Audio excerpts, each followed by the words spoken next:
जय हिंद दोस्तों। तो चलिए सीडीपी के अंतर्गत हम देखेंगे आज बाल विकास का सिद्धांत क्या होता है, बाल विकास का सिद्धांत क्या है। तो इसमें कौन कौन से सिद्धांत आते हैं इसके अंतर्गत। फर्स्ट नंबर पे देखिए प्रिंसिपल ऑफ कंटिन्यूटी यानी कि निरंतरता का सिद्धांत। विकास कभी न रुकने वाली प्रक्रिया है, यह जीवन पर्यंत चलने वाली प्रक्रिया है, केवल इसकी गति मंद और तेज होती है रहती है। जो विकास होता है वो क्या होता है, उसका विकास का शुरू कहाँ से होता है, ओम टू टॉम्ब होता है। ठीक है, ओम टू टॉम्ब यानी कि गर्भ से लेकर के कब्र तक, गर्भ से लेकर के होता है वो चलता रहता है यानी कि, और ये कभी रुकता नहीं है। ये इसकी गति क्या होती है, कभी धीमी तो कभी तेज होती है, लेकिन ये निरंतर चलने वाली प्रक्रिया है। तो इसको कौन सा सिद्धांत बोला गया कि इसको प्रिंसिपल ऑफ कंटिन्यूटी या निरंतरता का सिद्धांत बोला गया। प्रिंसिपल ऑफ इरिवर्सिबिलिटी यानी कि प्रतिवर्ती का नियम क्या है कि development is irreversible, never go back. Irreversible मतलब जैसे मिल्क से दही बन जाता है, लेकिन दही से फिर हम मिल्क को फिर हम मिल्क दही दूध से क्या बनता है, दूध से दही बनता है। फिर हम क्या करते हैं कि दही से हम दूध फिर से नहीं बना सकते। इसको क्या बोला गया कि इरिवर्सिबिलिटी, इरिवर्सिबिलिटी यानी कि उसको हम फिर से दोबारा नहीं ला सकते हैं उस चीज को। तो यानी कि डेवलपमेंट भी ऐसा है कि इरिवर्सिबल है, अगर एक बार बढ़ गया तो उसको हम डेवलपमेंट पीछे नहीं आता है कभी भी। ठीक है, नेवर गो बैक, कभी भी पीछे नहीं होता है डेवलपमेंट। रिवर्सिबल क्या होता है, उसी का उल्टा होता है कि जैसे हम बर्फ से पानी से हम बर्फ बनाते हैं और फिर वही बर्फ फिर पानी में कन्वर्ट हो जाता है, तो इसको रिवर्सिबल बोला गया। इरिवर्सिबिलिटी का सिद्धांत क्या होता है कि जैसे हम दूध से दही जमाते हैं लेकिन फिर हम दही से दूध नहीं कर सकते, नहीं बना सकते, इसको इरिवर्सिबिलिटी बोला गया, यानी कि बदल नहीं सकते हैं। डेवलपमेंट क्या होता है कि अगर एक बार बढ़ गया तो फिर उसको पीछे नहीं नहीं आ सकता। विकास का भी उल्टा नहीं होता है, विकास का भी उल्टा नहीं होता है। ठीक है, अग्रसर होता है, आगे बढ़ता रहता है, निरंतर बढ़ता रहता है, विकास होता रहता है। ठीक है, principle of uniform pattern. Principle of uniform pattern क्या है, समान प्रतिमान। गैसेल के अनुसार, गैसेल ने दिया समान प्रतिमान का सिद्धांत। गैसेल के अनुसार दो व्यक्ति समान नहीं होते, ठीक है, किंतु सभी समान बालकों में विकास का जो क्रम होता है समान होता है। ठीक है, चाहे वह कभी भी जन्म ले, कहीं भी जन्म ले, कहीं भी अगर वो जन्म ले रहा है, वो क्या होता है कि दो व्यक्ति कभी भी समान नहीं होते, लेकिन उनमें जो विकास है, जो डेवलपमेंट है वो उनमें समान होता है। जैसे बच्चों में खेलना, भागना, उठना, चलना आदि गुण एक समान ही विकसित होते हैं। यानी कि हर बच्चा इस स्टेज से गुजरता है। पहले खेल खेल बच्चों में खेलने, जैसे खेलने की भावना होना, भागना, दौड़ना, उछलना, कूदना, ये सारे गुण क्या होते हैं, ये सारा विकास क्या होता है कि सब बच्चे में समान ही होता है। यानी कि हर बच्चे को इस स्टेज से जाना होता है, लेकिन हर बच्चा क्या होता है कि डिफरेंट होता है, अलग अलग होता है। ठीक है, इसी इससे ही बोला गया समान प्रतिमान का सिद्धांत। किसने दिया, गैसेल, गैसेल मनोवैज्ञानिक ने दिया। ठीक है, गैसेल का सिद्धांत क्या है, समान प्रतिमान का सिद्धांत। अब प्रिंसिपल ऑफ इंडिविजुअल डिफरेंस, व्यक्तिगत व्यक्तिगत व्यक्तिवाद व्यक्तिगत भिन्नता का सिद्धांत। बच्चों का विकास व्यक्तिगत भिन्नता के अनुसार चलता है, किसी में विकास की गति तेज तो किसी में धीमी होती है। ठीक है, कोई जल्दी ग्रोथ कर लेता है, कोई बच्चा देखते होंगे कि जल्दी नहीं बढ़ पाता है। तो इसको क्या बोला गया कि principle of principle of individual difference. ठीक है, अब आगे देखते हैं कि पूर्वानुमान, पूर्वानुमान का सिद्धांत क्या है। पूर्वानुमान का सिद्धांत देखेंगे कि बचपन से लेकर के, बचपन देख करके भविष्य बताना, बचपन देख करके भविष्य बताना विकास पूर्वानुमान होता है, क्योंकि हम पहले ही अनुमान लगा लेते हैं कि विकास किस दिशा में ज्यादा होगा। ये हम पहले से ही देख करके अनुमान लगा लेते हैं अगर, तो उसको हम विकास पूर्वानुमान का सिद्धांत बोला गया। ठीक है, मानव विकास को कितने क्षेत्र में विभाजित किया, मानव विकास को 4 क्षेत्रों में विभाजित किया। पहला नंबर पी, इससे आप याद रखिए PSEC, PSEC मतलब P for physical, S for socialist, E for emotional, emotional और C फॉर कॉग्निटिव। यानी कि फिजिकल मतलब शारीरिक, सोशल सामाजिक, इमोशनल संवेगात्मक, संज्ञानात्मक, कॉग्निटिव। EPSC मानव विकास के ये 4 क्षेत्र हैं जो 4 क्षेत्रों में बांटा गया। आगे देखिए क्या है, आगे है कि सीमा, जैसे एक क्वेश्चन ऐसे दिया गया कि सीमा हर पार्ट को बहुत जल्दी सीख लेती है, जबकि लीना उसे सीखने में ज़्यादा समय लगाती है। ठीक है, यह विकास किस सिद्धांत को दर्शा रहा है?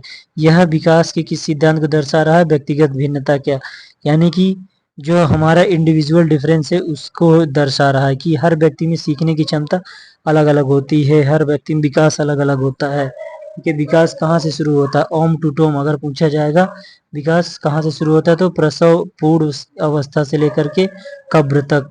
ठीक है, ओम टू टॉम। आगे देखते हैं। अब 6 नंबर क्या है? प्रिंसिपल ऑफ यूनिटरी प्रोसेस, एकीकरण का सिद्धांत। एकीकरण का एकीकरण के सिद्धांत में बच्चों में एकीकरण का गुण पाया जाता है। ठीक है, जब बच्चा हम किसी काम को करने के लिए अपना पैरों को एक साथ मिलाकर काम करते हैं तो वह एकीकरण कहलाता है। यानी कि जब बच्चा हाथ से भी और पैर से भी कोई काम मिला करके सब कार्य करता है तो उसको एकीकरण का सिद्धांत बोला गया है। ठीक है, आगे देखते हैं 7 नंबर क्या है कि principle of general specific response, यानी कि सामान्य से विशिष्ट क्रियाओं का सिद्धांत। हमारा विकास सदैव सामान्य से विशिष्ट क्रियाओं की ओर चलता है। उंगलियों से अपने चारों तरफ जुड़े हुए कपड़ों को सामान्य रूप से पकड़ना सीख लेते हैं, बाद में उन्हीं उंगलियों से लिखना सीखते हैं तो वह विशिष्ट क्रिया कर रहे हैं। यानी कि जिन उंगलियों से हम कपड़ा पहनना शुरू किए हैं, समान रूप से कपड़े पकड़ना सीखे हैं, यानी कि कपड़ा पहनना सीखे, उन्हीं उंगलियों से आगे चल करके हम लिखना पढ़ना सीख रहे हैं, लिखना सीखते हैं, वह विशिष्ट क्रिया कर रहे हैं। ठीक है, हम आगे देखते हैं। Principle of direction of development, विकास की दिशा का सिद्धांत क्या है? विकास की दिशा का सिद्धांत यानी कि हेड टू टॉय, विकास की जो दिशा का सिद्धांत है, हमारा विकास सदैव सिर से पैर की तरफ होता है। यानी कि हेड टू टॉय, हमारा जो विकास है वो सदैव सिर से पैर की ओर होता है। बच्चा हम सबसे पहले अपने सर को हिलाते हुए धड़ को स्थिर करता है, उसके बाद शरीर के अन्य भागों को स्थिर करता है। दूसरे शब्दों में जब बच्चा पैदा होता है तो उसका सिर सबसे पहले भारी होता है। उस इस प्रकार हम यह कहते हैं कि विकास की दिशा सिर से पैर की तरफ होती है। ये पूछा जाता है कि विकास की जो दिशा होती है वो सिर से पैर की तरफ होती है। फर्स्ट नंबर इसमें आता है मस्तकाधुमुखी, जिसको बोला गया सिफेलोकॉर्डल। जब हमारी विकास की दिशा सिर से पैर की तरफ होती है तो इसे मस्तकाधुमुखी सिफेलोकॉर्डल बोलते हैं। दूसरी तरफ जब हमारे विकास का अनुक्रम होता है तो वह समीपस्थ दूरस्थ का सिद्धांत, प्रॉक्सिमल डेवलपमेंट का सिद्धांत बोला गया है। ठीक है, अतः हम कहते हैं कि विकास क्रमिक होता है। ठीक है, अब समीप दूराभिमुख का सिद्धांत, प्रॉक्सिमो डिस्टल का सिद्धांत क्या है? प्रॉक्सिमो का अर्थ है समीप या पास और डिस्टल का अर्थ है दूर। जन्म से पहले की ये बात है। ये जो समीपस्थ दूरस्थ का सिद्धांत, ये जन्म से पहले के सिद्धांत के बारे में बात किया गया है कि जब जन्म यानी कि भ्रूण भ्रूण जो होता है, शरीर में भ्रूण होता है तो उसके विकास की बात की गई है। यानी कि अंदर अंदर के बाहर की ओर होता है, उसका जो विकास होता है वो अंदर से बाहर की ओर होता है, अंदर से बाहर की ओर उसका विकास होता है जब वो भ्रूण रहता है। यानी कि प्रसव पूर्व से 5 महीने पहले क्या रहता है? बच्चा भ्रूण रहता है, उसका विकास कैसे होता है? अंदर से बाहर की ओर होता है।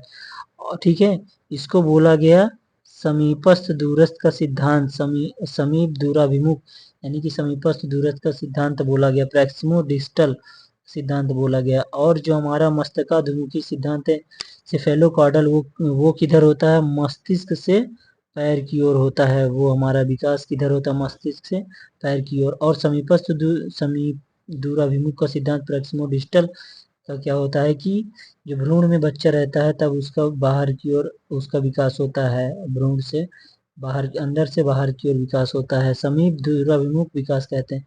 यह वह विकास होता है, संदर्भित करता है कि शरीर के केंद्र से निकलकर बाहरी सीमाओं तक अग्रसर होता है। ठीक है, वही बात की गई है। Principle of difference in the progress of virus parts of body. ठीक है, शरीर के अंगों की गति भी भिन्नता पाई जाती है। कभी शरीर का कोई अंग बढ़ जाता है तो कभी कोई अंग इस प्रकार अंगों का विकास अलग अलग होता है। जैसे क्या देखे होंगे कि कभी कभी कोई एक अंग बढ़ जाता है, कोई एक अंग कमजोर रह जाता है, तो इसका भी इसका शारीरिक भिन्नता का इसमें बात की गई है। ठीक है, principle of difference in the progress of virus parts of the body. ठीक है, बॉडी के अलग अलग सिद्धांत बात की गई है बढ़ने के बारे में। Principle of spiral versus linear, वर्तुलाकार और रेखीय प्रगति का सिद्धांत आगे देखते हैं। ये एग्जामों में काफी पूछा जाता है। अब जितना भी सारा हम पॉइंट बता रहे हैं ये सारा एक एक पॉइंट इंपॉर्टेंट है एग्जाम के लिए। आगे देखते हैं, विकास आगे पीछे होना। विकास में बालक द्वारा अनुसरण किया हुआ मार्ग सीधा और रेखीय नहीं होता है और किसी भी अवस्था में विकास स्थिर या नियमित गति से नहीं होता है। संभावना रहती है कि विकास प्रगति डेवलपमेंट प्रोसेस एक रुक जाए, अतः आगे प्रगति करते समय विकास में नमूने में पीछे की ओर से घुमाव होता है, फिर आगे की ओर प्रगति होती है। ठीक, आगे की ओर क्या होती है? प्रगति होती है। विकास कभी भी रेखीय नहीं होता है, अर्थात वो कभी भी सीधी रेखा में नहीं चलता है, कभी उसकी गति धीमी तो कभी तेज होती है। यानी कि विकास कैसा स्ट्रक्चर, ये देखिए स्पाइरल है। ठीक है, ऐसे होता है विकास, ऐसे यानी कि वर्तुलाकार ऐसे स्पाइरल होता है। विकास कभी भी सीधी रेखा में नहीं चलता, विकास कभी भी सीधी रेखा में नहीं चलता है। ठीक है, तो आगे देखते हैं, वर्तुलाकार होता है विकास, विकास कभी भी सीधी रेखा में नहीं चलता है। Principle of inner inter development यानी कि अंतर संबंधी विकास का सिद्धांत। स्वस्थ शरीर में स्वस्थ मस्तिष्क का विकास होता है। विकास संपूर्ण रूप में से होता है। वृद्धि और विकास की सबसे महत्वपूर्ण विशेषता यह है कि व्यक्ति संपूर्ण तौर पर बढ़ता है और विकसित होता है। ठीक है, उसके शारीरिक, बौद्धिक, संवेगात्मक, सामाजिक और अन्य प्रकार के विकास अंतर संबंधित परस्पर निर्भर करते हैं। ठीक है, तो ये रहा विकास का सिद्धांत, हमने देखा बाल विकास का सिद्धांत। Thank you so much.